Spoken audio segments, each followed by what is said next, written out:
It is a curious thing in retrospect that the matter of Mrs. Marshall's country weekend began in such a civilized fashion. At the time, I thought nothing of it, merely another of the many invitations extended to my friend Hercule Poirot, whose reputation in society had grown to such a degree that he was frequently courted by people as much for his fame as his intellect. We had been seated in Poirot's immaculate flat in London's Charterhouse Square. He, arranging a vase of violets with surgical precision, I, browsing through the Times when the invitation arrived. "Regardez, Hastings," he said, waving a cream-colored envelope with the seal already broken. "Madame Beatrice Marshall. How charming, the widow of the late shipping magnate. Reginald Marshall, non?" I glanced up. "She's giving a weekend gathering at her estate in Wiltshire, I suppose." "Précisément," said Poirot. "An intimate affair. Only 8 guests. And she writes in a manner most persuasive." "She's hoping for a bit of free security, no doubt," I said dryly. Poirot's moustache twitched with amusement. "She hints at tensions among her circle. It would comfort me, Monsieur Poirot," she writes, "to know that someone of your discretion and judgment is present, should unpleasantness arise." Ah, the English upper class. So polite when they anticipate murder. "Do you think it's likely something will happen?" I asked. He adjusted a napkin that had dared wrinkle. "My friend, when a woman of that intelligence and reputation takes the trouble to invite Hercule Poirot to a countryside gathering, it is not simply to admire the rhododendrons." And so it was that on a Friday afternoon in early September, we found ourselves aboard the train to Wiltshire, bound for Gransby Hall, a stately home tucked discreetly in the hills beyond Swindon. A vast estate with ivy-clad stone, Georgian symmetry, and an unshakable air of old money, now slightly faded at the edges. Mrs. Marshall greeted us at the station in a dark green motor car, driven not by a chauffeur, but by a man she introduced tersely as her assistant, Mr. Vincent Gray, a wiry, watchful man in his 40s with a penchant for dark suits and darker silences. His handshake was limp, his eyes anything but. Beatrice Marshall herself was a woman of some 55 years, strikingly poised, her silver hair swept into an elegant chignon, her dress perfectly tailored but severe. There was about her a calm gravity, as though she had once ruled over storms and still wore their echoes. "My dear Monsieur Poirot," she said, taking his hand with unexpected warmth, "thank you for coming. I hope your presence will stabilize the weekend." Poirot inclined his head. "You flatter me, madame. But I suspect there is a petite complication you do not yet speak of." She smiled without showing her teeth. "Perhaps. I prefer to observe my guests first, and you as well, Monsieur Poirot." Poirot chuckled softly. "Touché." The other guests arrived shortly after we did, each in their own carriage of secrets. There was Cecily Baines, a bright-eyed young woman with aspirations of marrying into money, or back into it. She had once been engaged to the Marshall heir before the engagement was abruptly broken. Her smiles were quick, but her eyes lingered too long on others' conversations. Major Richard Halberd, retired and red-faced, with the habit of bullying conversation into corners. His presence puzzled me, until I learned he had served with Reginald Marshall during the war and had recently emerged from a business dispute with the family. Then came Dr. Ivor Lang, a moody physician with a reputation for unconventional methods, who had been treating Mrs. Marshall's late husband in his final weeks. He spent most of his time brooding over his wine glass, watching the others. Lydia Vale, a sculptor of minor fame, arrived draped in black, claiming the countryside gave her dreams of death and rebirth. She had once lived at Gransby Hall, renting the East Wing for a season to work in peace. Poirot later observed she touched every piece of furniture with the air of someone mourning an old love. The final guest, Sebastian Dorrel, was a lean, sunburned man with a careless charm of one accustomed to winning people over quickly. A travel writer of some notoriety, he flirted with Mrs. Marshall and argued with Major Halberd over cigars. That evening, we dined in the oak-panelled dining room beneath a chandelier the size of a carriage. The mood was strained, despite the excellent lamb and generous wine. Then, as dessert was served, Mrs. Marshall lifted her glass and said, "Tomorrow, at noon, I will read out a statement regarding my late husband's will. There have been revisions. I thought it better to share the matter while you are all here. Some of you may be surprised." The silence that followed was heavy and brittle. Later that night, as we retired to our respective rooms, Poirot turned to me at the landing and said with a peculiar smile, "Mon ami, someone here is afraid, but not, I think, of what the will says. No, they are afraid of what someone else might do because of it. And in the morning, one of them would be dead." The morning sun filtered through the mullioned windows of Gransby Hall with a deceptive softness, the golden light casting long fingers across parquet floors and polished mahogany. But within the house, that sense of pastoral calm was undermined by an unmistakable tension. Subtle, but present in every measured glance, every word spoken just a little too carefully. Breakfast was served at 8:30 in the morning room, a gracious affair with silver urns, porcelain pots of jam, and toast slices stacked with architectural precision. Poirot, of course, was already seated, dressed immaculately and attending to his eggs with fastidious care. "You note, Hastings," he murmured as I took my seat beside him, "how quiet they are this morning, like children awaiting the verdict of a stern-head mistress." Indeed, the guests drifted in one by one, each cloaked in a brittle civility. Mrs. Marshall entered last, wearing a high-necked dress of dove-grey silk, her expression composed but unreadable. She took her seat at the head of the table and offered polite greetings that failed to soften the chill in the air. Cecily Baines sat to her left, stirring her tea in silence, her eyes rimmed with sleeplessness. Sebastian Dorrel lounged to her right, though there was less of the usual ease about him this morning. His gaze flitted from one guest to the next, never quite settling. Major Halberd was redder than ever, and had already taken to scowling into his kippers. Dr. Lang brooded in his corner, taking small, sharp bites of toast with the air of a man preparing for war. Lydia Vale, in her perpetual black, ate nothing, only sipped at her coffee with hollow detachment. Vincent Gray, the enigmatic assistant, stood silently by the door, not part of the meal yet present like a shadow. Poirot's eyes rested on him briefly before returning to his own plate. Conversation was thin.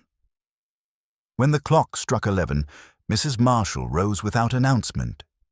"If you would all gather in the drawing-room at noon," she said calmly, "I shall make my statement then. It will not take long." And with that, she turned and left, Vincent following close behind. I turned to Poirot. "Do you think she truly intends to change the will today?" "I think," he replied, dabbing at his mouth with a napkin, "that Madame Marshall does nothing without purpose, and if she wished to provoke a reaction, this, c'est parfait." He was right. In the hour that followed, the air in the house grew dense with invisible threads. Conversations sparked in hushed tones in alcoves and under staircases. Lydia was seen speaking quietly to Cecily in the conservatory. Dorrel paced the garden, puffing irritably at a cigarette. Major Halberd locked himself in the billiards room. Even Dr. Lang, silent as ever, stood gazing at one of the oil portraits in the corridor, his hands clasped behind his back like a man contemplating history or guilt. At precisely noon, the drawing-room was arranged with a careful symmetry, chairs in a semicircle facing a desk where a folder, thick with papers, rested untouched. Mrs. Marshall stood beside it, composed as ever. Vincent stood discreetly behind her, his hands folded. "Thank you all," she began, her voice steady. "I will be brief. Before my husband died, he made several adjustments to his will. After his death, I took time to reflect on those changes. Recently, I made revisions of my own." Her eyes passed over the group like searchlights. "These new terms will not take effect until next month. That means nothing is official. Not yet. But I felt it appropriate to inform you, privately and ahead of time." There was a murmur. Poirot, noticed, had leaned ever so slightly forward. "The previous will," she continued, "left the majority of Reginald's estate to his son by his first marriage. My stepson, whom most of you know, died in a motor accident last spring. As such, the revised will reflects new priorities." Her gaze rested briefly on Cecily Baines, who stiffened. "Cecily, while I have always been fond of you, your engagement to Julian ended under regrettable circumstances. You will receive a modest bequest, sufficient, but not what might once have been expected." Cecily blanched, lips parting in silent protest, but Mrs. Marshall continued. "Sebastian Dorrell will receive a legacy in recognition of his friendship with my late husband and his loyalty. Lydia Vale, the studio you have rented, shall be yours outright, along with a yearly stipend. Major Halberd, nothing has changed in your case, I'm afraid. And Dr. Lang, you shall be named in the codicil with gratitude for your services." "What of Mr. Gray?" asked Poirot softly. Mrs. Marshall inclined her head toward Vincent. "Mr. Gray will remain my assistant and be duly compensated as stipulated, but he is not a beneficiary."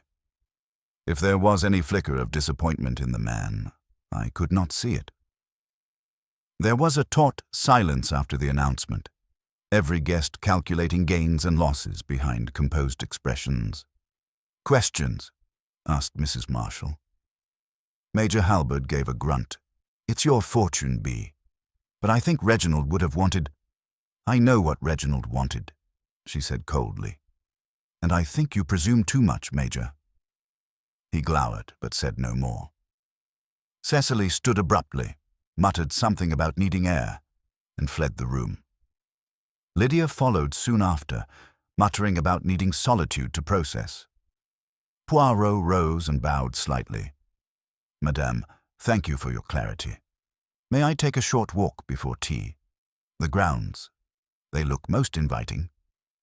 Mrs. Marshall gave a thin smile. "Of course, Monsieur Poirot, the garden paths are well maintained." But it was not the garden Poirot explored. Once we were out of sight of the others, he led me not down the gravel walk, but toward the eastern wing, the part of the house where Lydia had once lived. "I have learned, Hastings, that before the truth arrives, the atmosphere changes. The human psyche adjusts to impending revelation. It is often in the moments after a confession, before any deed, that people become careless." We passed through a side door and into a narrow corridor. It smelled faintly of old varnish and lavender. Poirot paused at a closed door and pressed his ear to it. Nothing. Then, a crash. Poirot pushed the door open, and I followed. There, slumped across a chaise, was Cecily Baines. At first I thought she had merely fainted, but Poirot was already at her side, lifting her wrist with the utmost delicacy. "Mon Dieu," he said quietly. "She is dead." I stood, frozen. "What? How?" Poirot's expression darkened. He peered at her lips, her fingertips, then glanced toward the side table. A delicate teacup sat there, half drunk. He sniffed it carefully, then placed it back. "We must fetch Mrs. Marshall and the others. But Hastings, touch nothing. This death was no accident." My head spun. But why Cecily? She stood to inherit something, even if less than she hoped. Poirot looked up at me with eyes that glittered like obsidian. Exactly. Less than she hoped. And perhaps she knew something, or saw something. The murderer, he or she, had reason to believe that Miss Baines posed a danger. And then he added, almost to himself, "But perhaps this crime—" It was not the first thought. Perhaps it was the second. We left the room, the door carefully shut behind us. Below stairs, the bell was already ringing. Someone else had discovered the death. Or had they? Had they only pretended to? And with that thought, the real game began. The bell that echoed through the corridors of Gransby Hall rang not with urgency, but with deliberate insistence, a crisp, metallic chime that pierced the quiet like a blade. Poirot and I had just begun our descent from the eastern wing when we heard the hurried footfalls below. By the time we reached the central landing, Mrs. Marshall, Vincent Gray, and Major Halberd were already converging at the foot of the stairs, drawn by the sound. It was Lydia Vale who had rung the bell. She stood in the entrance hall, pale and composed, one gloved hand still resting on the pull cord. "I thought it best to summon everyone," she said in a low voice. "There's been a tragedy." Mrs. Marshall narrowed her eyes.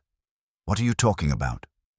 "I found Cecily," Lydia said, her voice clipped.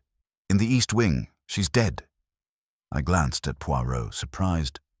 "But how did she—" "She must have entered from the side garden," he murmured.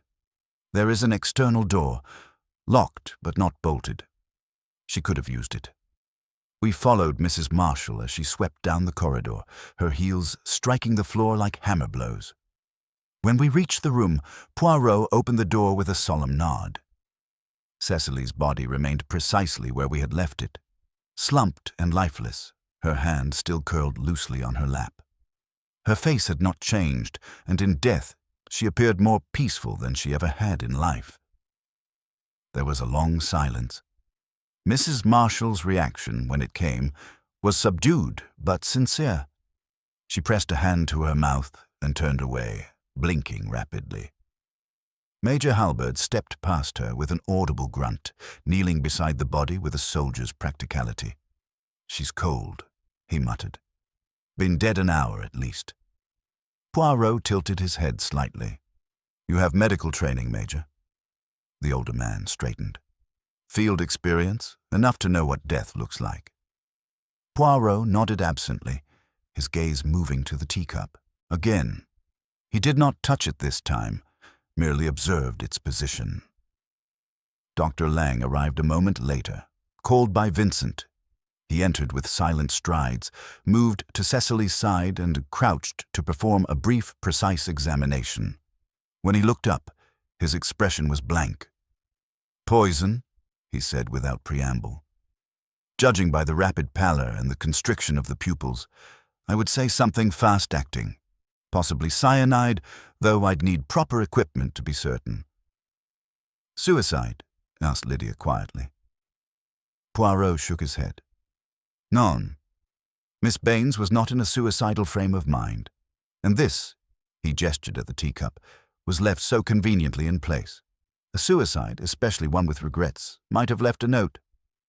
But this was calculated. Staged." Vincent Gray folded his arms. "That tea wasn't brought by staff. Everyone took their refreshments privately after the will meeting. It's likely she made it herself, or someone made it for her." Poirot raised an eyebrow. "That, monsieur, is precisely what we must determine." Mrs. Marshall, who had regained some of her composure, spoke with quiet steel. "This is a murder. In my house. I will not tolerate speculation. Call the police." "They must be called, yes," Poirot agreed. "But before they arrive, allow me a few moments. There are patterns forming, madame. Threads pulling together. They may vanish under the heavy boots of official inquiry." She hesitated, then nodded once, and with that, Poirot set to work. He began not with the scene of death, but with the people. He pulled Dr. Lang aside first, in the small study down the corridor. "You say cyanide. You're certain?" The doctor gave a short nod. "As certain as I can be without testing. I smelled almonds. Not strong. Faint, but unmistakable. And the symptoms fit." Poirot tapped his chin. And such a poison, it is not something one finds easily, no? Lang's mouth tightened. No, but it isn't impossible. Gardeners keep compounds sometimes, even household staff, and there are always unofficial sources. Poirot made a small noise of acknowledgement. Do you keep such substances, doctor? Lang's eyes flicked to him. I do not. My methods are unconventional, perhaps, but not illegal. And your feelings toward Miss Baines? Lang hesitated. I barely knew her. She came here for the weekend, that is all. Poirot's gaze remained fixed. But you observed her. That is your nature. Did she fear something? Lang considered this. She was anxious, jumpy. She drank her tea too fast. Nervous habit, but fear that I could not say. Poirot thanked him, then requested that Lydia Vale remain behind after Dr. Lang departed. She entered with a strange calmness, hands clasped like a schoolgirl awaiting judgment. You found the body, Poirot began. Why were you in the East Wing?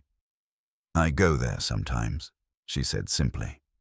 The studio I used was there. Old ghosts. I was feeling nostalgic. You entered from the corridor?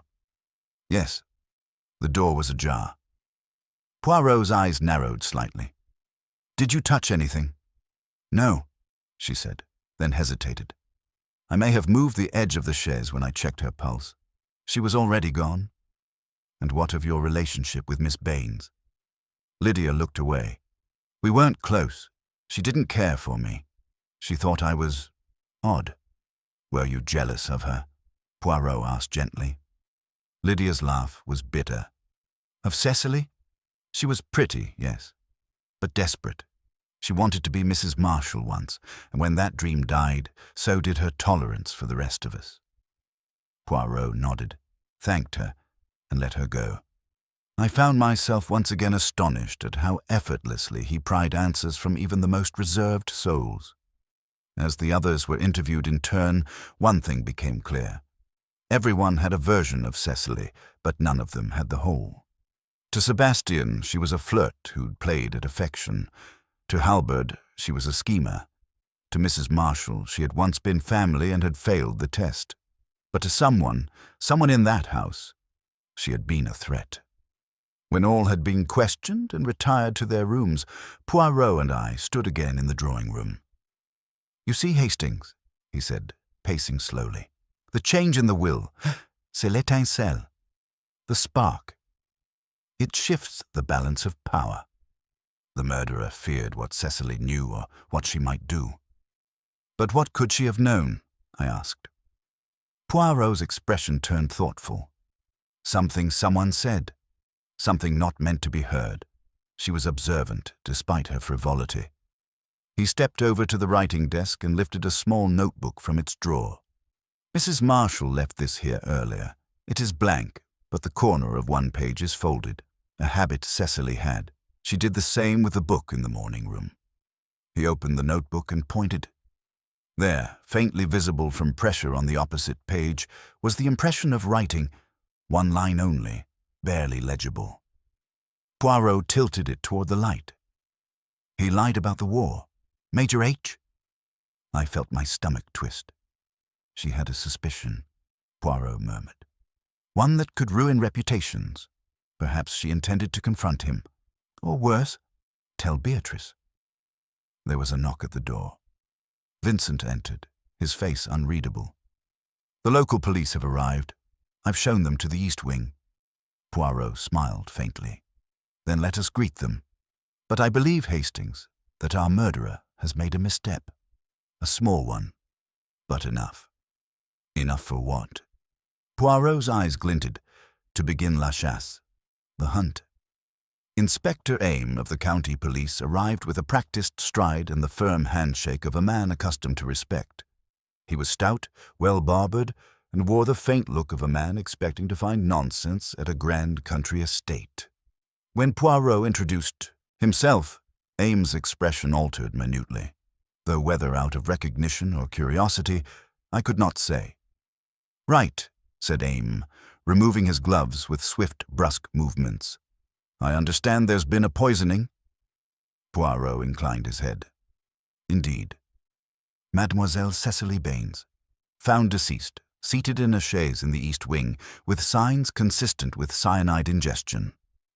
Ames nodded, pulling out a slim notebook. Dr. Lang made the call? He did, said Poirot. And I've conducted a series of preliminary interviews. The scene was not disturbed. I should hope not, muttered Ames, already walking toward the corridor. I'd like to see the body. Poirot and I followed him to the East Wing, where 2 constables were already standing guard.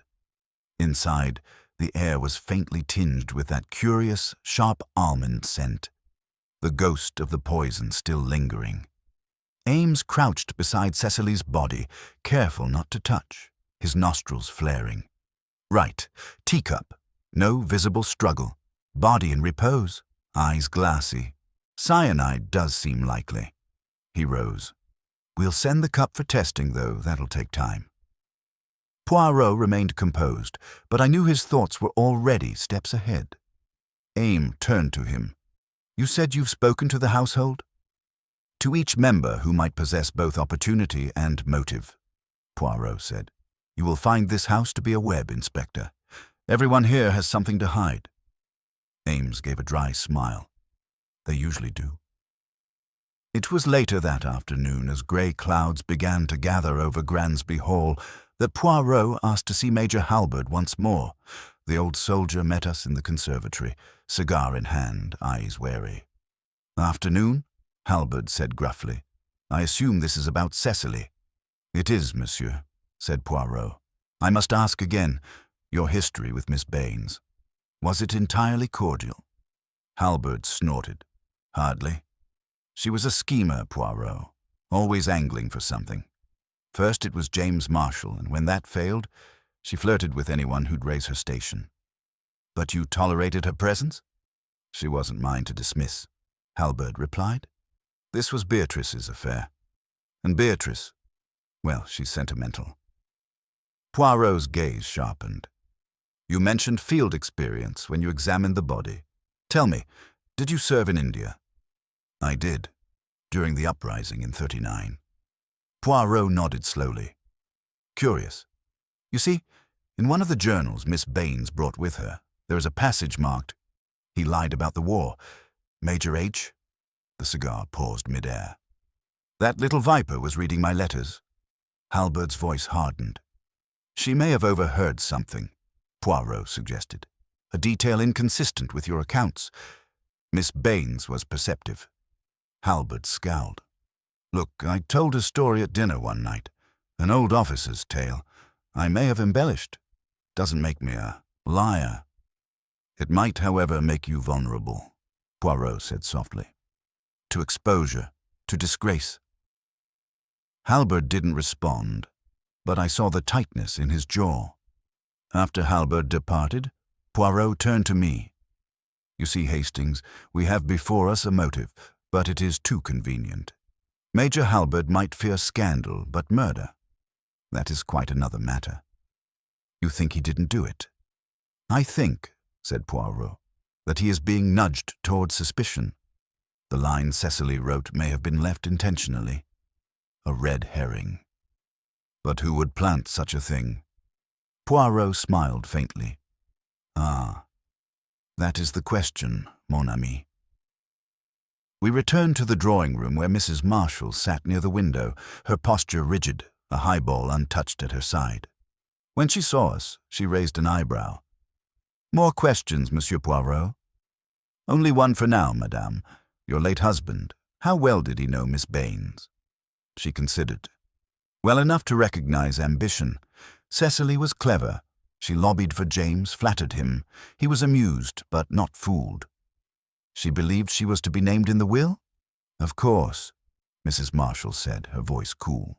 He made promises. She knew the right things to say. But instead, the inheritance returned to you. A flicker of pride crossed her face. It did. James came to his senses before the end. Miss Baines must have been disappointed. Furious, she corrected, though she tried to hide it. Poirot's eyes narrowed. And when did you last see her alive?" Mrs. Marshall hesitated. "Shortly after the will reading. She was sulking in the music room. I told her to take her grievances elsewhere." "Did anyone else overhear that exchange?" "I doubt it. The house had scattered. I went to rest afterward." Poirot gave a small bow. "Merci, madame." We were about to leave when Vincent Gray entered, holding a slip of paper. "This was delivered by one of the footmen," he said. "Found it slipped under the door to Cecily's room. Might be nothing, but—" Poirot took the note and studied it. It was written in a delicate hand, unsigned. The message read, "Meet me at the ivy trellis at 6, alone. It concerns your future." Poirot folded it neatly. "Curious," he murmured. "Cecily died around 6, and the ivy trellis is by the garden path, away from prying eyes." "She never made it there if she received the note," I said. "Or perhaps she did," Poirot countered, and the meeting ended with a cup of poisoned tea. He turned to Vincent. "You know this house well, monsieur. Could one reach the east wing from the garden without being seen?" "There's a servant's path," Gray said. "Runs behind the conservatory.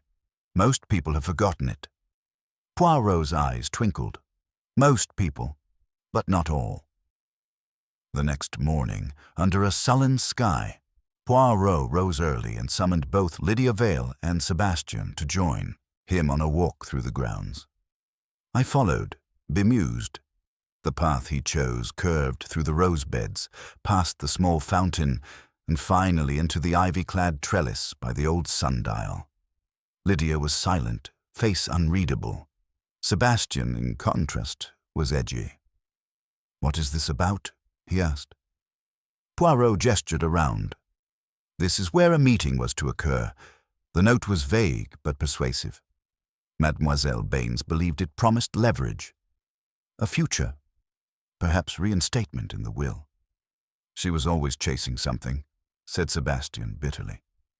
"Or someone," murmured Lydia. Sebastian stiffened. "What's that supposed to mean?" "She liked power," Lydia said, "and charm. You have both, don't you?" Sebastian turned to Poirot. "This is ridiculous. Are you accusing me?" "I accuse no one," said Poirot. "But I observe. You disappeared for an hour yesterday, Monsieur Sebastian. Between 5:30 and 6:30. I went riding. And your horse's hooves were not muddy, though the paths were slick from morning rain." Sebastian glared at him, then turned abruptly and stalked away. Poirot watched him go with satisfaction. "Now the cracks begin to show, Hastings," he said. "The first mask is slipping." "But do you believe he killed her?" Poirot clasped his hands behind his back. "I believe, mon ami, that everyone here has a motive. But only one person had the means, the moment, and the mentality. We must be precise. We must think not only of who wanted Cecily gone, but who knew exactly how to make her disappear and why it had to happen then." His eyes lifted to the hall's high windows. "And that truth is very nearly within reach." Poirot stood silently a moment longer beneath the ivy trellis, his eyes fixed not on the path ahead, but on something inward, some intricate geometry of thought only he could see. Then, with a slight nod, as though to some internal agreement, he turned and walked briskly back toward the house. "Come, Hastings," he said. "We must speak to the one person who has, until now, said very little, and yet whose presence touches everything." I quickened my pace to keep up. "You mean Mrs. Vale?" "No, no," Poirot replied, shaking his head. "I mean Vincent Gray." We found Gray in the small library, arranging books on the shelf with a distracted air. He looked up as we entered, his expression politely guarded. "Is there something more I can help with, Monsieur Poirot?" he asked. Poirot's smile was gentle, but I detected the steel behind it. "Mais oui, monsieur. I'm always curious about the quiet observers. You see so much, and yet say so little." Gray gave a dry chuckle. "It is the role of the secretary, isn't it? Silent, attentive, and never the center of the stage." "But perhaps you should be," said Poirot. "After all, You delivered the note to Miss Bain's room. Gray blinked. I didn't write it, if that's what you're suggesting. A footman passed it along. I simply made the decision to bring it to you, rather than discard it. Curious decision, Poirot said mildly. Most people would have assumed it irrelevant, or perhaps kept it to themselves. Why show it to me? Because, said Gray slowly, I wanted you to know that there was more to this than spite or inheritance. Cecily was frightened the night before she died. I heard her speaking to someone in the corridor. Late, nearly midnight. Poirot's eyebrows lifted. Did you hear what was said? Only fragments, Gray admitted. Something about proof, and if you don't do it, I will. The voice she was speaking to. He hesitated. Yes? Poirot prompted. It was low, a man's voice, I think, but I can't be sure who it was. Perhaps Halberd, though it could have been Sebastian. Poirot nodded thoughtfully, and when she arrived here at Gransby Hall, did you see how she interacted with the household? Gray leaned against the desk, folding his arms. She charmed the weak and threatened the strong. She was always watching, making little notes. I think she fancied herself a player in some great game. Or the dealer of cards, Poirot murmured.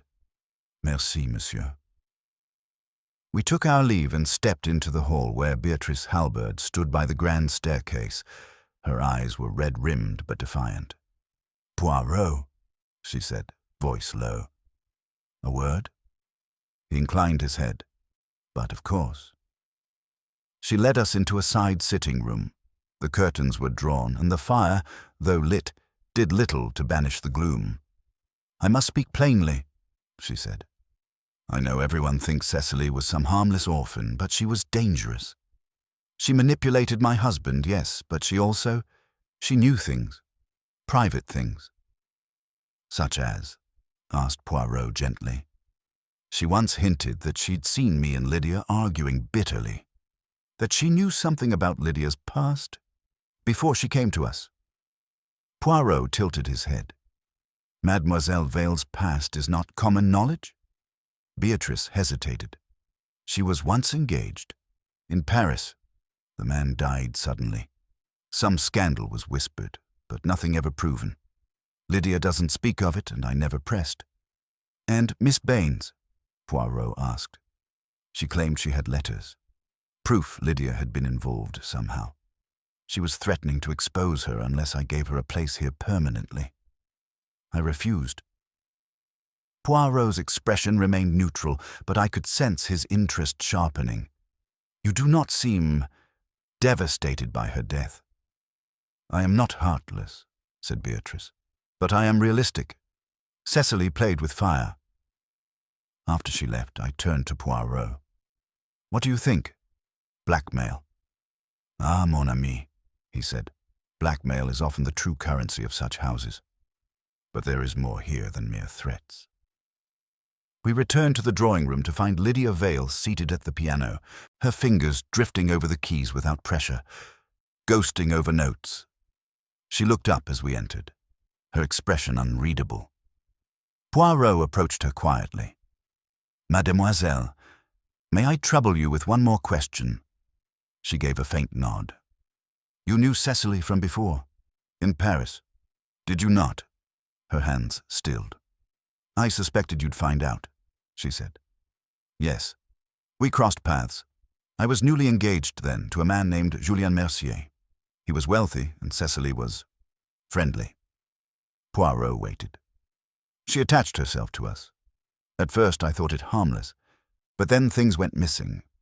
Letters, photographs. One day, Julien accused me of betrayal.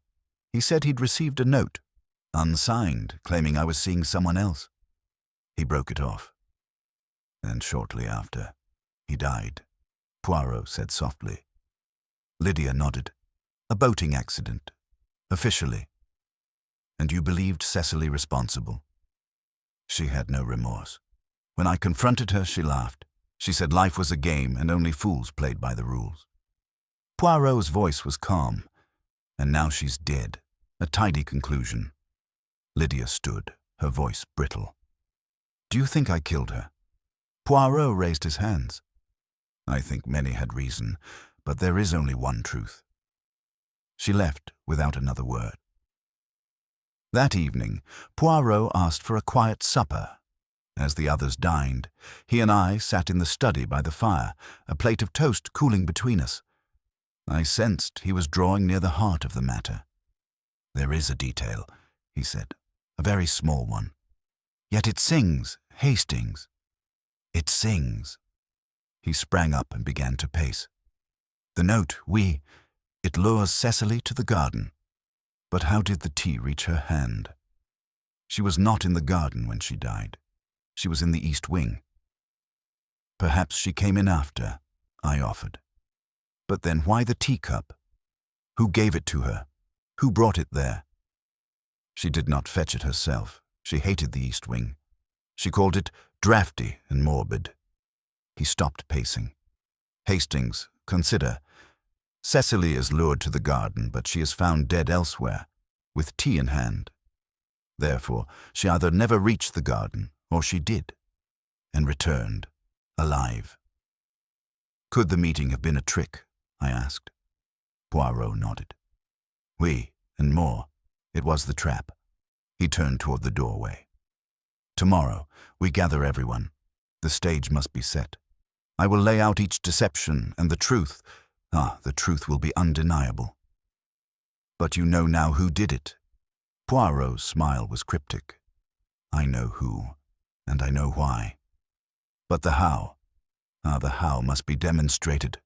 Without it, there is no justice." He extinguished the lamp. "Rest well, Hastings. Tomorrow the curtain rises." The morning dawned grey, with a low mist curling about the trees like something secretive and patient. Gransby Hall stood in silence, its stone facade shrouded in that cold, damp stillness that precedes a storm, not of weather, but of revelation. I had grown used to these quiet hours before Poirot made his decisive move, and though I tried to busy myself with tea and toast, I felt the same crackle of anticipation that often preceded his final maneuvers. Poirot emerged from his room immaculately dressed, as ever, in a dove-grey suit with a perfectly matched cravat, and his moustaches waxed to their finest point. There was an alertness in his eyes, a tightness at the corners that told me he had drawn his net close, and only one step remained. "Hastings," he said, "we will require the drawing-room. Please ask Mrs. Halberd if she will allow us to convene all the guests there in precisely 1 hour. It is time to bring the house into alignment." "She may not be keen on a public confrontation," I warned. Poirot gave a slight shrug. "She may not. But she will agree. It is not a request, mon ami. It is an inevitability." And indeed, Beatrice Halberd did not object when I delivered the message. If anything, there was relief in her eyes. A dread, perhaps, that the act of waiting would soon be over. By 10 o'clock, the drawing-room had been prepared. The long windows were unshuttered, and the light from the pale sky spilled in across velvet furnishings and gilt frames. Chairs were drawn into a half-circle, as if for a séance. Lydia Vale arrived first, composed and quiet in navy blue.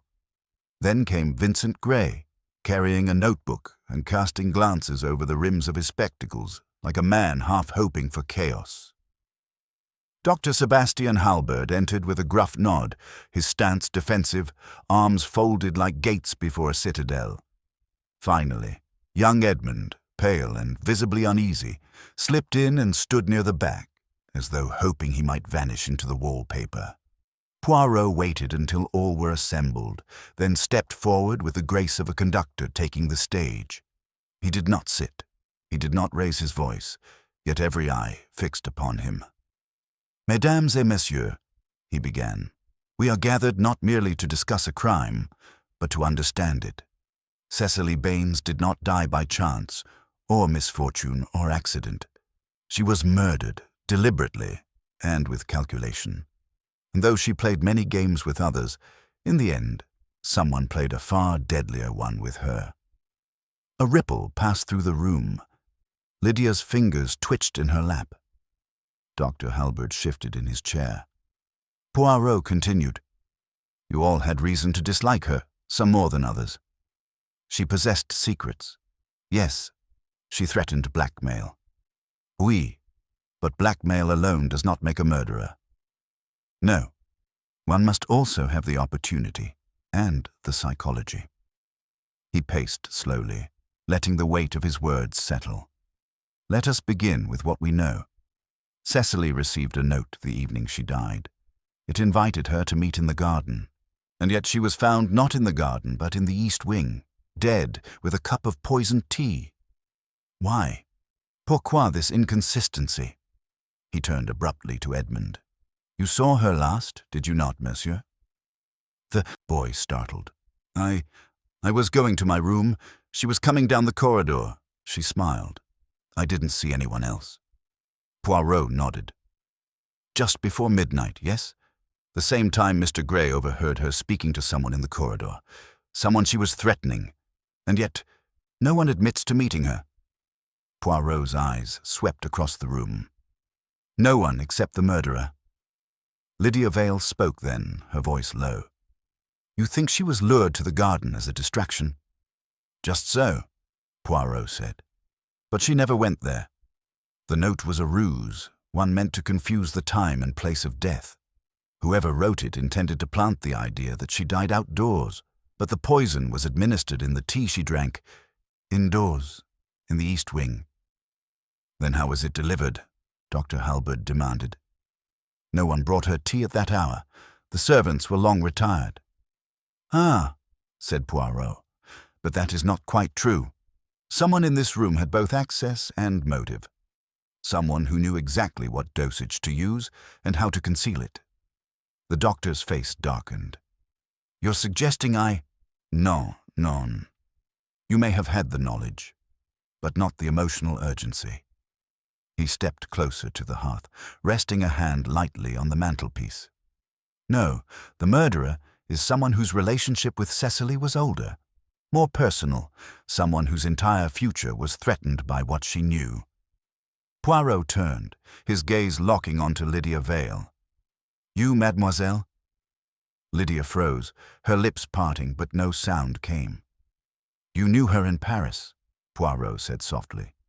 You feared what she might reveal about Julien Mercier. The engagement broken, the whispers, the death, these were not coincidences. And now she returned to your life with those same threats, those same insinuations. This time she wanted a place in your household and your silence. I didn't, Lydia began, but Poirot held up a hand. You brought her the tea, he said gently. You told her it was from Mrs. Halberd. She trusted you enough to accept it.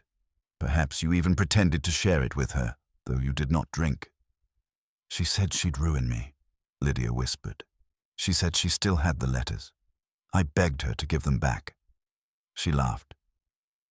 A silence settled. Then Poirot spoke again, with no triumph, only truth. The poison was subtle, a delayed reaction.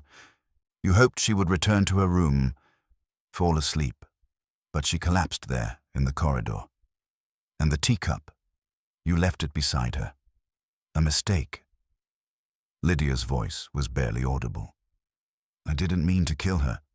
I only wanted to frighten her, make her ill, drive her away.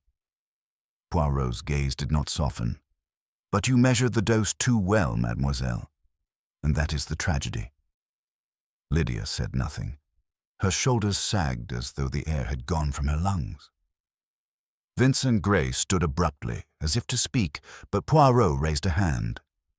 There is one more. Detail, he said. A key that turned in the lock. Hastings, do you recall the garden path? Yes, I said. You mentioned no footprints led toward the bench. Exactly, Poirot said. There were none, because Cecily never went there. And the note? It was planted where it would be discovered after the fact. By someone who knew precisely when the body would be found. A misdirection. Edmund's voice broke in. Will she be arrested? Poirot turned to him. "That is not my decision, monsieur. The police will come, and they will listen." He walked to Lydia and looked her squarely in the eyes.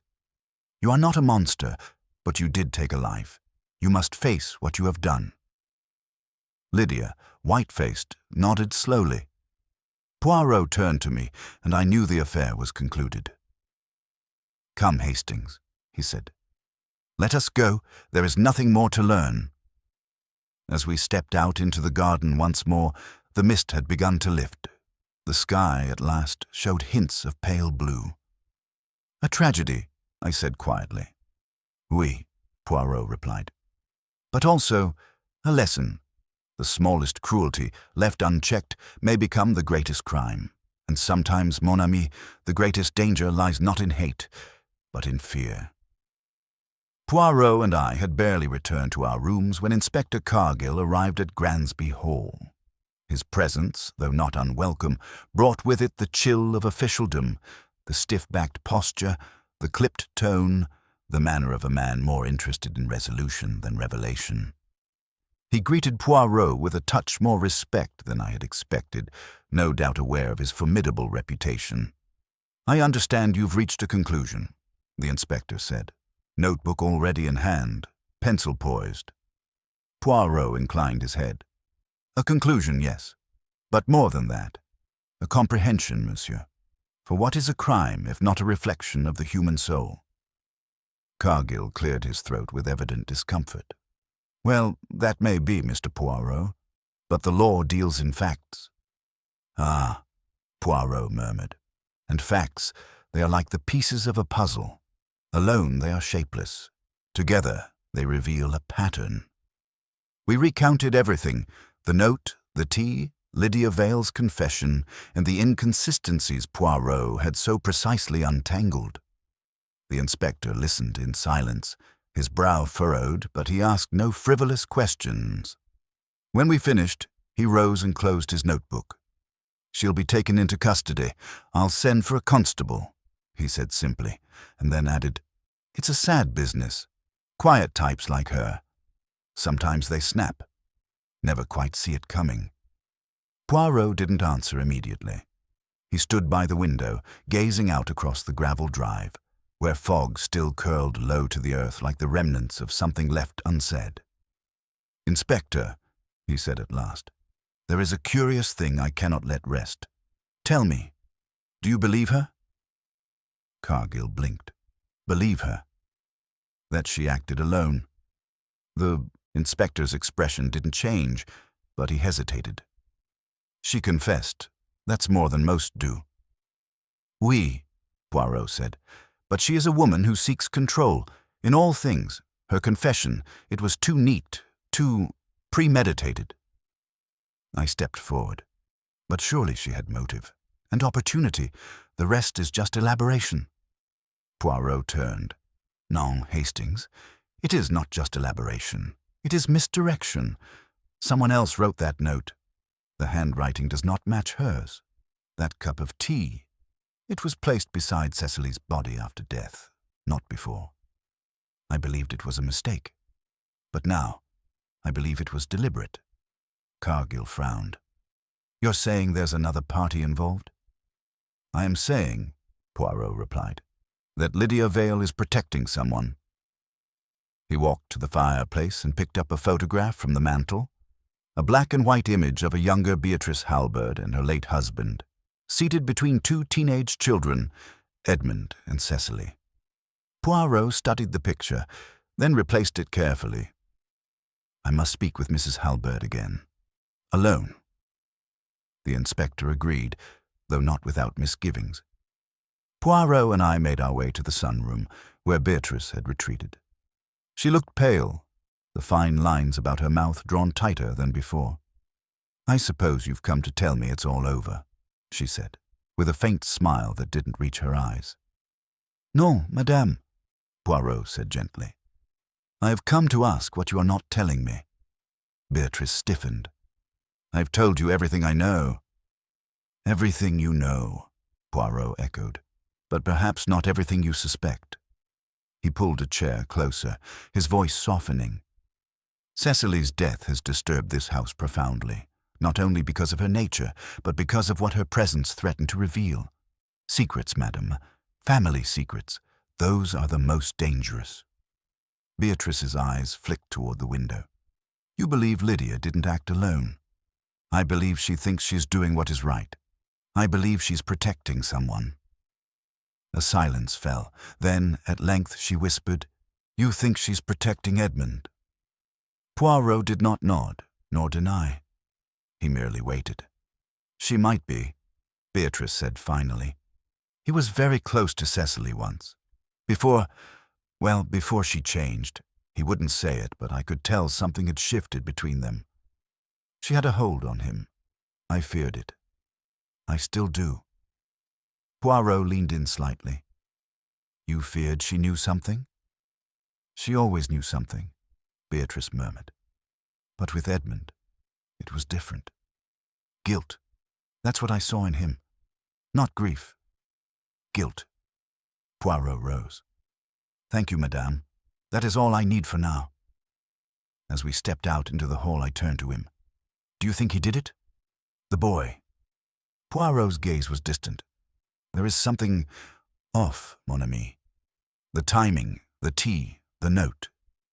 If Lydia acted to protect him, it is possible the original plan went awry. We found Edmund in the library, seated in one of the high-backed leather chairs with a book in his lap. Unread. He looked up as we entered, and something flickered in his eyes. Fear, perhaps, or recognition. May we sit? Poirot asked. Edmund nodded. I will not repeat what you already know, Poirot began. Instead, I will ask you to remember. The night Cecily died, you said you saw her alone. Yes, Edmund said slowly. She was coming down the corridor. And she smiled, Poirot added, as if she had already made her decision. Tell me, did she carry anything? Edmund blinked. I don't know. A notebook, maybe. She always had notes. Poirot's tone sharpened. And did you go to your room after that? A pause. Too long. No, Edmund said. I went to the kitchen. For water. Poirot's gaze was sharp. Did you see Lydia? Another pause. Yes. She was already there. She'd made tea. She offered me a cup, but I said no. And Cecily? She wasn't there. Poirot nodded slowly, as though placing a final stone atop a pyramid. One more question, monsieur. You were seen in the garden earlier that day, near the old tool shed. Edmund's face went blank. I like the quiet. Indeed, Poirot murmured, and quiet is precisely what a guilty conscience seeks, but it never finds peace there, does it? Edmund stood abruptly. What are you implying? I imply nothing, Poirot said, but I understand now. Lydia found Cecily in distress, perhaps dying, and in that moment she saw a way to spare you, to bear the burden herself. I didn't poison her, Edmund said, voice trembling. I didn't. No, Poirot said softly. But you knew who did. And you did not stop them. Tell me, did you not find it odd the tea was poured from your own mug? The one you always used? Lydia would never touch it. Edmund's face turned ashen. She was afraid for you, Poirot said, and now she faces ruin. At that moment, the door opened. Lydia stood there, still in the same navy dress, her face composed but weary. I told you not to speak, she said to Edmund. You promised. Edmund lowered his head, defeated. Poirot stepped between them. It is time the truth is spoken. All of it. She said nothing more. And as Inspector Cargill returned with his men, the quiet at Gransby Hall deepened into something final. Poirot looked to me as we departed. There is more to say, Hastings. The heart of the matter still lies ahead. More? I asked. But you've solved it. He shook his head. No, my friend. We have uncovered the players, but not the author of the script. Then who, Poirot? I asked. the chill from the stone hall of Gransby Hall seeming to cling to my coat as we walked out under the silver dusk. If Lydia was only shielding Edmund, and Edmund, well, he may be complicit, but you clearly do not see him as the true culprit. Who wrote the script, as you put it? Poirot did not answer immediately. His eyes were fixed on the horizon, the last light of day casting a gold sheen across the distant hills. "It is often the case, Hastings," he said finally, "that the truest deception is that which wears the mask of truth. Lydia Vale did not act alone, yes, but her motivations were reactionary. She did not orchestrate the crime. She merely arrived too late and chose silence over justice." "Then who?" Poirot stopped by the gravel path, brushing a speck from his coat sleeve. "Consider," he said softly, "who had the most to lose if Cecily were to speak freely. Not merely a personal scandal, but a complete unraveling of the social tapestry. But wasn't that Lydia? And perhaps Edmund? No, no. Those are family matters, intimate embarrassments. I speak of something with greater reach, influence, wealth, public face." I furrowed my brow, searching through the cast of characters in my mind. Then a name slipped from my lips before I fully understood why. Algernon Pomeroy. Poirot smiled faintly. "Very good, Hastings. But why? He's only a family friend. A politician, a man whose livelihood depends on appearances. You recall his sudden arrival. He claimed he'd come to pay respects, to support the widow Halberd in her grief. And yet, his name was not mentioned once by the staff before the tragedy." I blinked. "You think he was here before Cecily died?" "I think," Poirot said, "that he never left." We returned to the house just as the last of the constables were preparing to escort Lydia Vale into town. Edmund stood beside her, looking like a child whose world had cracked down the middle. Neither spoke. Lydia glanced once in our direction, but said nothing. She was already locked behind her resolve, perhaps grateful her silence had bought her brother time, if nothing else. Poirot led me not to our rooms, but instead to the study, where Algernon Pomeroy had taken up residence like a man preparing for an extended stay. He was seated at the desk, reviewing correspondence, a whiskey glass in one hand. "Ah, Monsieur Poirot," he said with manufactured warmth, "I understand there's been something of a resolution." "Of a kind," Poirot replied. "But resolutions, Monsieur Pomeroy, often require confirmation." Pomeroy's brows lifted. "Indeed. I suppose you've come to interrogate me now." Poirot raised his hands. "But no, merely to ask a few clarifying questions, if you would indulge me. For instance, you told us you arrived the morning after Cecily's death." "Yes," Pomeroy said easily. "I took the first train from London. I only heard the news late."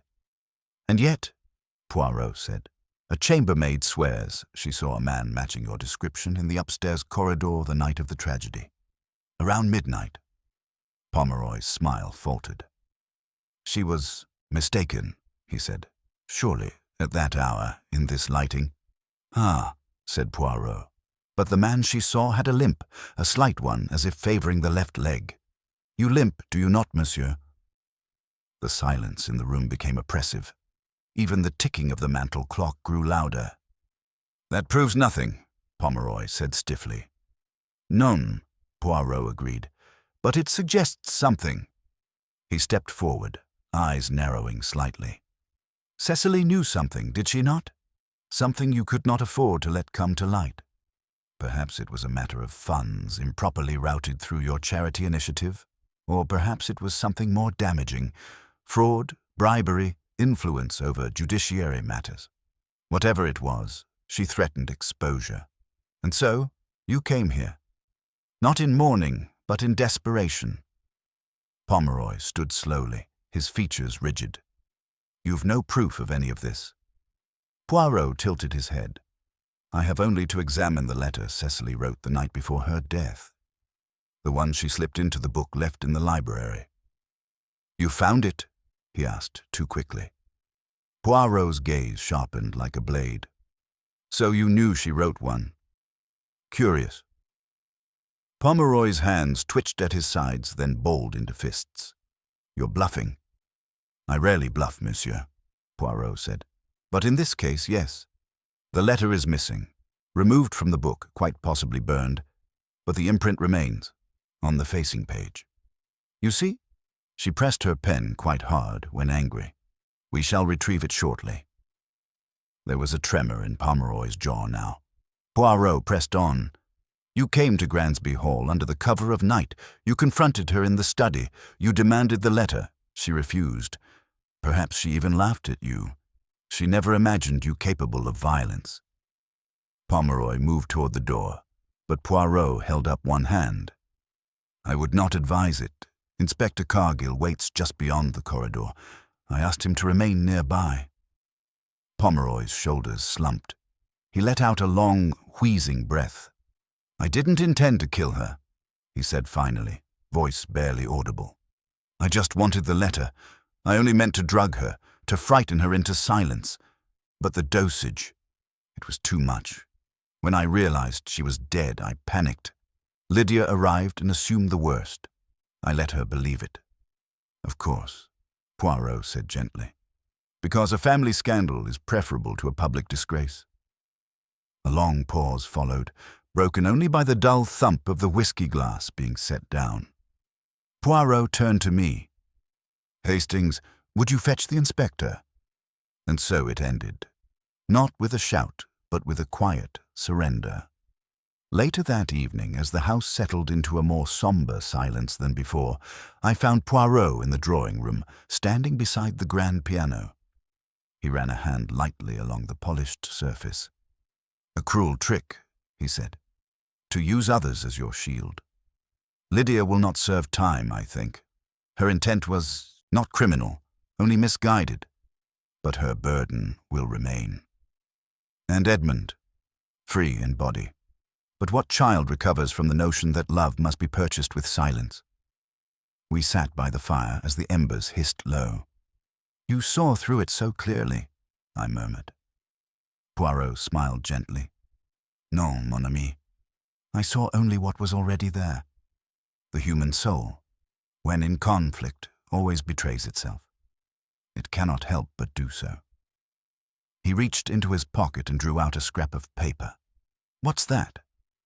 The imprint from the letter Cecily wrote. Look, here, faint but legible. He held it up to the light. The message, pieced together from the indentation, was damning in its precision. If anything happens to me, Algy must be the one held responsible.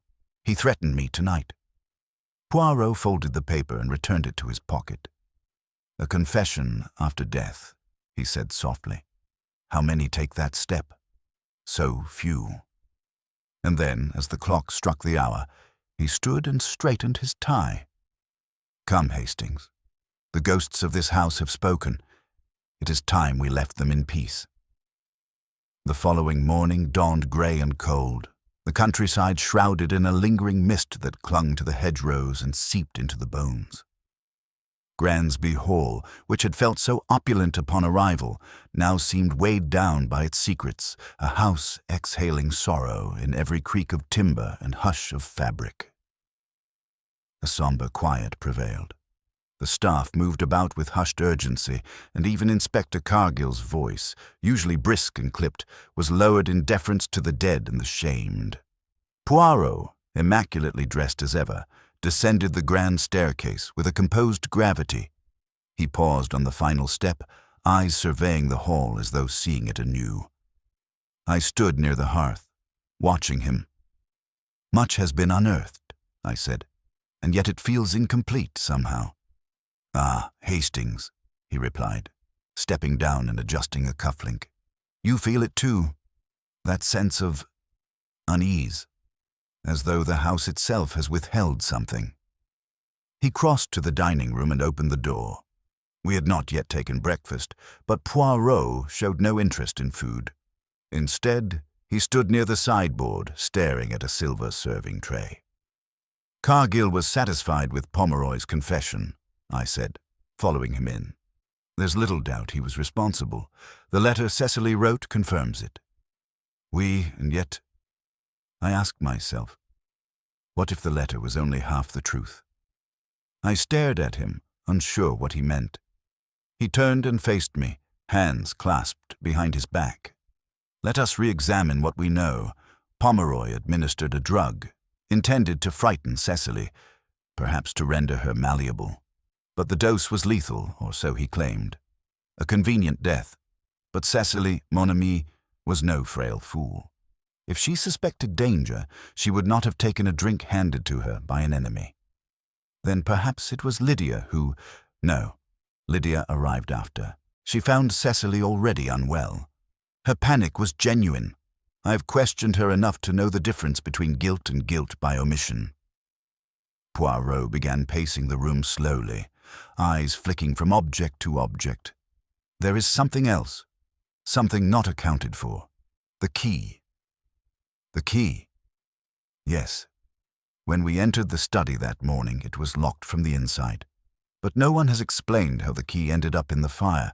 It was too damaged to tell whether it had been thrown in before or after Cecily's death. But we assumed it was done to hide the fact she had locked herself in, did we not? Yes. So the assumption was suicide at first. Precisely. But then the narrative shifted. First to Lydia, then to Pomeroy. But what if neither of them discarded the key? What if someone else was present, unseen, unsuspected? I felt a chill settle across my shoulders. You think there was a third party? I do. Poirot walked to the window and stared out into the mist. There is one person who, until now, has remained beyond suspicion. Too unimportant, too self-effacing, too convenient. And yet she had access to every room. She passed unnoticed through the corridors. She delivered tea. She drew the curtains. She knew every movement within the house. Realization crept slowly into my mind. You mean Miss Warburton, the housekeeper? Poirot nodded slowly. She was Cecily's closest confidant, if such a thing existed. She was loyal to the family, yes, but what if her loyalty lay elsewhere? And consider, why did Cecily summon her that night? Why not Lydia? Why not Edmund? She trusted her, I said. Exactly. And yet we have only Miss Warburton's word that she left Cecily alive. What if she lied? What if she never left the room at all? The pieces began to fall into place with terrifying precision. She could have administered the drug, I murmured. Used the chaos to slip away, locked the door behind her, burned the key to suggest suicide. Poirot turned from the window, his eyes gleaming. And the letter? Pomeroy may have come for it later, discovering Cecily already dead. He panicked and did nothing, not out of guilt for the murder, but guilt for his part in driving her to the edge. And Miss Warburton, she knew all along. She allowed others to take the fall. I took a step toward him. Then we must confront her. Patience, Hastings, Poirot said. There is one final detail to confirm. Something only Miss Warburton would know. Come, we must speak with her, but gently. This, I think, is a confession that must be coaxed. We found her in the morning room, dusting a collection of porcelain vases with an almost obsessive precision. Her grey hair was bound tightly, her apron starched. She did not look up when we entered. Miss Warburton, Poirot said softly. She turned, surprise flitting briefly across her features. Monsieur Poirot, Captain Hastings. We wish to thank you, Poirot continued, for your dedication during these past difficult days. Gransby Hall has relied on you more than anyone. She blinked, uncertain. I only do what is required. You did more than that, madame. You were Cecily's confidant, her shadow. You knew her moods, her thoughts. You must have known she was afraid. There was the faintest hesitation. She did not confide in me often, she said. Poirot nodded. But that night, she sent for you. Yes. And you sat with her. You drank tea together. I did. She was agitated, speaking of a letter. Miss Warburton's eyes flicked away. Yes. Poirot's tone shifted, gently insistent.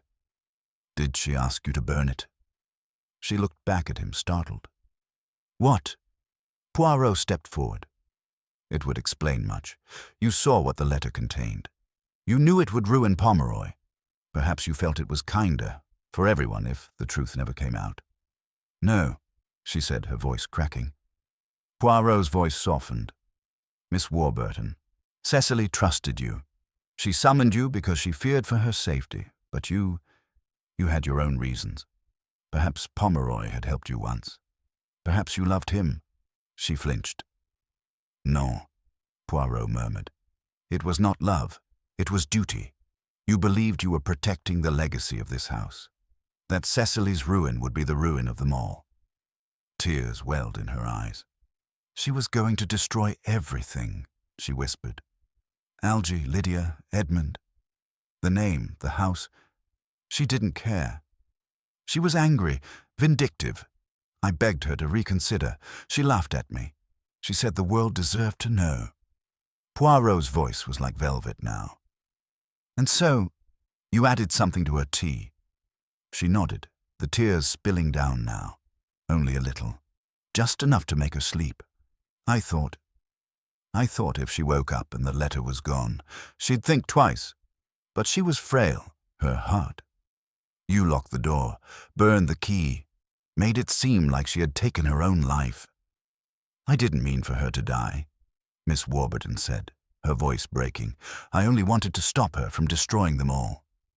Poirot took a step back. His face was grave but not unkind. "Sometimes, madame," he said, "the greatest tragedies come not from malice, but from misplaced loyalty." She sat down heavily on the edge of the chaise, weeping softly into her apron. Outside the room, Poirot signaled for Cargill, who had waited nearby at his request. The inspector entered without a word, and Poirot simply gestured toward the trembling woman. "She will not resist," he said. "Be gentle with her." And then, as the door closed behind them, Poirot turned to me, his eyes reflective. "It is done, Hastings. The last curtain has fallen." 3 people bore guilt, I said slowly. "Pomeroy, Lydia, Miss Warburton, each for different reasons." "Yes, but only one took a life." I exhaled and looked out the window, where the mist had begun to lift. "And justice?" Poirot smiled faintly. "It will come. But justice is rarely neat, mon ami. Like the human soul, it is tangled, imperfect, and sometimes merciful."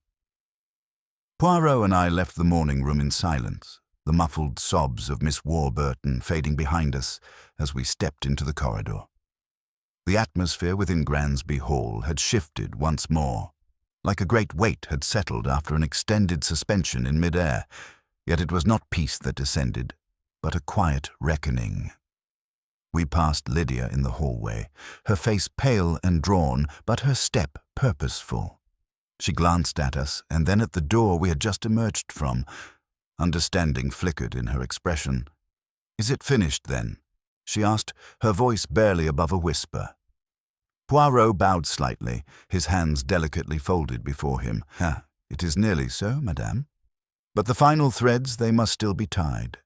There is a little matter of truth, and how much of it should be spoken aloud." Lydia nodded, absorbing the meaning behind his words.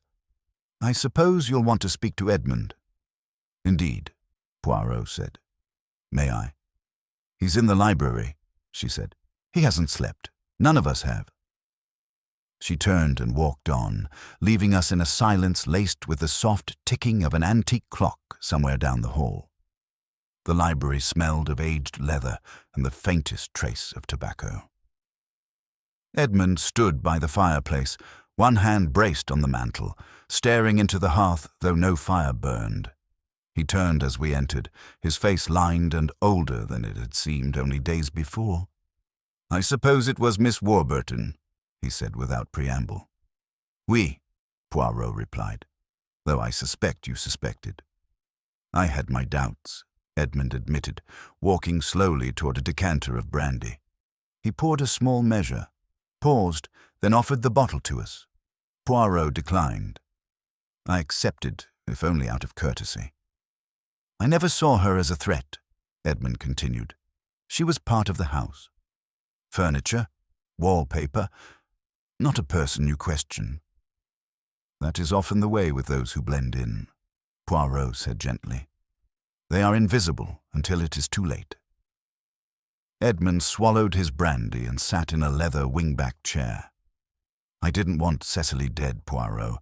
Whatever she threatened us with, she was family, but I let it happen. I stood by and hoped someone else would stop her. Poirot moved to stand near him, looking down with a gaze that was both kind and piercing. You are not alone in your guilt, Monsieur Edmund. That is what makes such a tragedy possible, many failings converging at once, no single villain, just a chain of cowardice, of silence, of misplaced intentions. Is that supposed to comfort me? No, monsieur. Only to remind you, to speak the truth, even when it is inconvenient, is the most difficult and most necessary of tasks. Edmund leaned back and shut his eyes. Will she be punished? Poirot's answer was slow, deliberate. Miss Warburton is already being punished. Her life, so meticulously lived, has ended in all but name. She will not be tried in a court. That is not my decision. But she will face consequences. Gransby Hall will not protect her. Poirot turned to leave, and I followed, sensing the conversation was at an end. The hallway outside now felt brighter somehow, though the sun had not yet broken through the clouds. It was as if the walls themselves were breathing more easily. Later that afternoon, Inspector Cargill prepared to depart. He met us in the front vestibule, cap in hand, coat draped over his arm. His demeanor was more subdued than usual. Well, Poirot, he said, I can't say I've ever seen a case like this one. 3 confessions. 1 death. No simple villain to fit neatly into a cell. Poirot smiled politely. Life rarely arranges itself with simplicity, mon cher inspecteur. That is why the truth must be approached with care and patience. Cargill hesitated. The department may not press charges. Pomeroy's resignation and the damage to his name, it may be deemed punishment enough. And Miss Warburton, there's sympathy for her, even among the magistrates. I expected as much, Poirot said. Let us hope, then, that all involved carry their burden with humility. That is justice of another kind. Cargill shook his head. You're a strange one, Poirot. But I'll say this. You see things the rest of us miss. With that, he bid us goodbye and stepped out into the cold, his boots crunching on the gravel drive. That evening, the family gathered once more in the drawing room. Not for mourning, nor for confrontation, but, perhaps, for something approximating reconciliation. Poirot and I joined them by invitation. There were no airs of grandeur left, no fragile pretenses. Lydia sat beside Algy, her hand resting on his. Edmund stood near the sideboard, silent but attentive. No one spoke at first. Then Lydia rose and addressed Poirot. We owe you more than we can say, not just for finding the truth, but for giving us a chance to rebuild. Poirot inclined his head. Gransby Hall has withstood generations. It will survive this storm too, but its foundations must be made not of secrecy, but honesty. Algy, usually glib, said only, I'm sorry for what I said, what I did. I've been a coward. His mother gave him a gentle, approving nod. Poirot turned to Lydia. And you, madame? You're strong, but strength is not the same as silence. There may come a day when your voice is needed more than ever. Lydia met his gaze. I'll remember. We departed the next morning. Our cases were packed, the train tickets arranged. Gransby Hall stood in the pale morning light, its facade solemn and still. As the motor car drove us down the long, frost-rimmed lane, I glanced back once more at the grand estate that had held so much grief, and now, perhaps, a flicker of hope. Poirot sat beside me, immaculate as ever, his gloved hands folded in his lap. He looked ahead, not back. "You seem contemplative," I said after a time. "I am, mon ami. It is the nature of such cases. One solves the puzzle, but the pieces, they remain scattered in the lives of others." "Do you think Cecily knew what would happen?" Poirot's brows lifted slightly. "No. She believed she could control the reckoning. But when one throws open the doors to the past, one cannot dictate what comes through." We rode in silence for several miles, the landscape slipping past in a quiet blur. Then, just as the station came into view, Poirot turned to me with a familiar gleam in his eye. "There is one thing, Hastings. Yes. I am considering a small holiday, somewhere quiet, perhaps, dare I say it, a week without murder." I chuckled. A rarity indeed. Poirot smiled, the faintest hint of mischief in his expression. But one can always hope. And as the train pulled into the platform and the whistle blew, the mist that had hovered for days finally lifted, revealing the sun in full for the first time.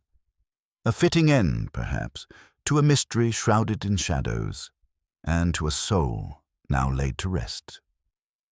As the train chugged steadily across the wintry countryside, the clatter of wheels against the rails provided a rhythmic undercurrent to my thoughts. I glanced at Poirot, who sat opposite me in the first-class carriage, utterly composed as always. His eyes, however, were not fixed on the landscape flashing by, nor were they closed in rest. Instead, they stared absently at the space just beyond the window, as though he were still turning over some fragment of the case in his mind. I couldn't help but ask, "You don't seem at peace, Poirot. The case is closed, isn't it?" Poirot blinked slowly, then looked at me with a faint smile. "Closed? Yes, mon ami. But finished?" "Ah, no. There is still something that troubles me. A small thing, a detail that has danced at the edge of my mind since we departed Gransby Hall." "What sort of detail?" He paused, lacing his fingers together. "It is something not spoken. A silence where there should have been noise. Do you recall, Hastings, the day of our arrival, when we first walked the upper floors of the hall?" "Of course. There was a door at the end of the west wing. A study, rarely used, they said. Locked." I remembered it now. "Yes, Lydia had the key, I believe. She said it belonged to her father and hadn't been opened in years." Poirot nodded. "Just so. And yet Miss Warburton's description of the night of the murder mentioned a light beneath that very door. She dismissed it as an error of her tired eyes. But tell me, Hastings, do the tired eyes imagine the presence of light where none exists?" "I don't know," I said slowly. "I suppose it depends on the mind of the viewer." "Indeed. But with Miss Warburton, we are not dealing with a mind prone to flights of fancy. Hers is exact, meticulous as I am. If she said there was light beneath the door, then I believe her." I leaned forward. "But what does that mean? If the study was locked and no one had used it, then who was inside?" Poirot looked away again, his lips pursed. "That is the question, and another, why did she not mention it sooner? Was it merely an oversight, or did she suppress it deliberately?" I was about to ask further when the train began to slow for an unscheduled stop. Poirot raised an eyebrow. "How curious," he murmured. A porter passed by, informing us the engine required inspection. We were to pause no more than 20 minutes. Poirot rose. "Let us stretch our legs, Hastings. The cold may do us good." The platform was quiet, an unassuming rural stop. Snow had begun to fall, light and delicate, dotting the shoulders of our coats. We walked along the edge in silence until Poirot halted and turned to me with sudden resolve. "We must return to Gransby Hall." "What? Now?" "Immediately," he said, voice low but certain. "There is something I must see, something I fear we have missed." It was past dusk when we returned, but the snow had not yet settled thickly. A surprised but accommodating Lydia received us at the door, her expression shifting rapidly from confusion to alarm. "Poirot, Captain Hastings, what on earth—" "I beg your pardon for our sudden return, madame," Poirot said gently. "But I must ask, may I have the key to your father's study?" She frowned. "The study? It hasn't been touched." "All the more reason," Poirot replied. "A single glance will satisfy me." Though visibly perplexed, Lydia fetched the long, ornate key from a drawer in the morning room. "I warn you, there's likely nothing but dust and books." Poirot bowed. "Dust can be eloquent, madame. Books even more so." We ascended the stairs, the house once more steeped in that peculiar stillness that settles after too much emotion. At the far end of the west wing, Lydia handed over the key and stepped aside. Poirot unlocked the heavy door with a soft click, then pushed it inward. The air within was dry and slightly stale, as one might expect of a room sealed for years. Tall bookcases lined the walls, and a large oak desk dominated the center, its surface covered with a faded blotter, an empty inkwell, and a bronze lamp still connected to the mains. Dust lay thick on the window sills, but not, I noted with a flicker of interest, on the blotter itself. Poirot moved slowly, eyes scanning the room. He stepped behind the desk, opening one drawer, then another. At last, in the third, he paused. "Voilà," he said softly.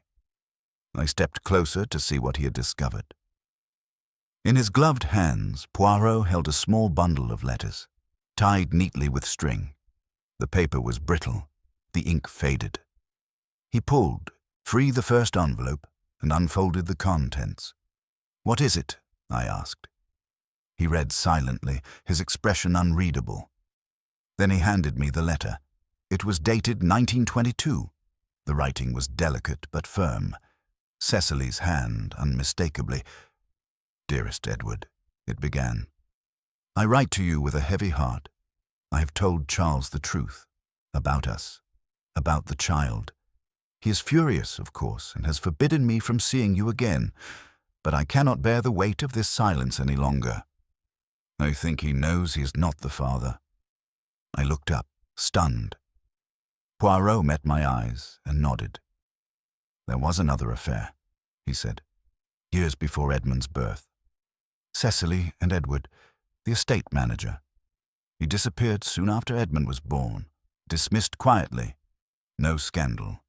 It was buried like everything else in this house. And Edmund," Poirot turned back to the drawer, "would have been seen by Charles as another man's son. The inheritance would be tainted, the line broken." Another letter followed, and then another, more desperate each time. Pleas, fear, resentment. "This," Poirot murmured, "this is the true origin of everything, the root from which all the deceit sprang." "But Cecily burned those letters," I said, bewildered. "In the hearth, we saw the remains." "She burned copies," Poirot said, "or different letters altogether.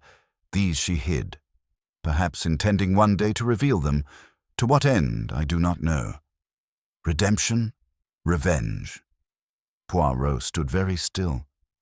"And now I understand why Miss Warburton said nothing of the light beneath the door. She had seen it. She had known Cecily was here that night, that Cecily had entered this room. She retrieved the letters? She must have. Perhaps to use them as leverage, perhaps to destroy them once and for all. But it suggests that the confrontation did not begin at the party, but here, in this room." There was a long silence. "And Miss Warburton?" "She knew," Poirot said softly. "She had read them, or was told. And in her mind, Cecily had committed the worst betrayal, not merely of Charles, but of the Hall itself, the legacy, the order of things. For a woman like Miss Warburton, who lived by rules, this would have been unforgivable."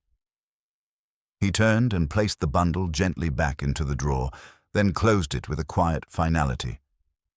"Come, Hastings, There is nothing more to find."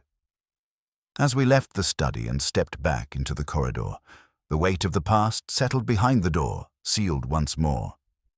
Poirot locked it and returned the key to Lydia, who waited anxiously on the landing. "There are some letters, madame," Poirot said gently.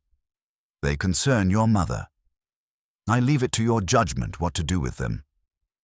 But I advise, do not hide them again. Let the truth live, even when it is painful." Lydia nodded solemnly, taking the key without a word. And thus, for the second and final time, we departed Gransby Hall. This time not with questions, but with understanding. On the train, as night fell and lamps flickered in the carriage, Poirot leaned back in his seat at last, folding his arms. "Now," he said, "the case is complete." And this time I did not doubt him.